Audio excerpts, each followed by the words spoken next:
Welcome back, everybody. My name is All Fun and Games. I stream every day on Twitch TV, and I also make fun little videos here on YouTube. Previously, I showcased how and why you should be placing your fridges and crockpots in a certain way, so let's talk about our placement for our Flingomatics.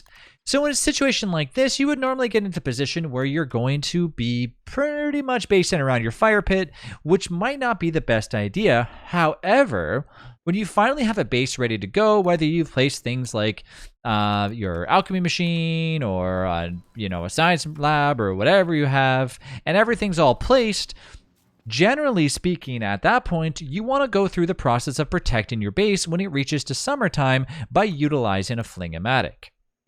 Now, there's two choices that you really have. In a situation like this, if you put the Flingomatic down here, it's going to blow out your fire every single time that it's actually lit.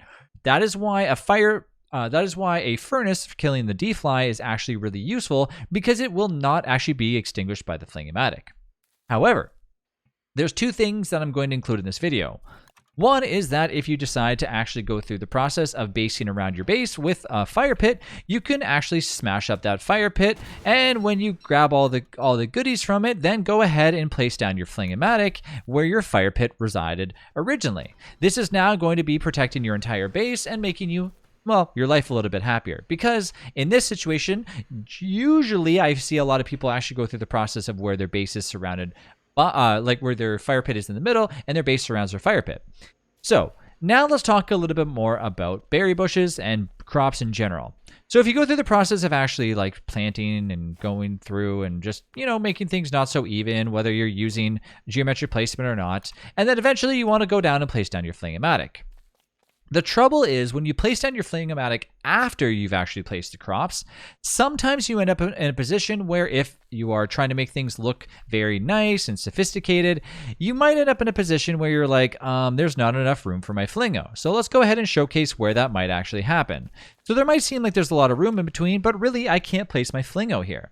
So what I normally suggest doing is if you find an area where you actually want to have a bunch of crops, put down your Flingomatic first.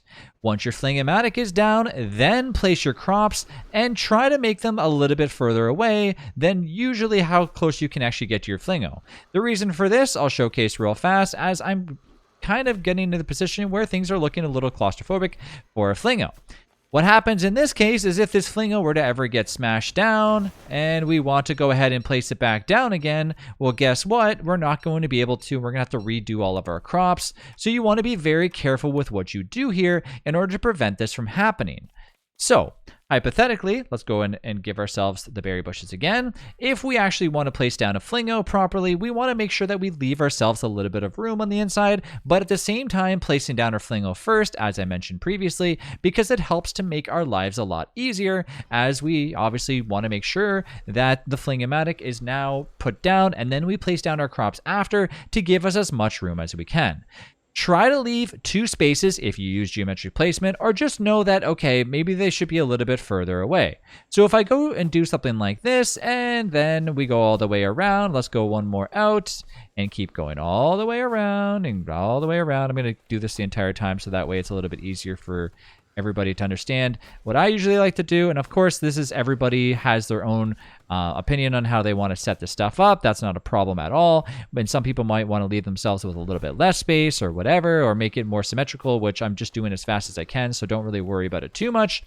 Then if this were to ever get smashed up, and we collect all the goodies from it, and we're like, oh no, the bear just smashed up my Flingomatic. Well, guess what?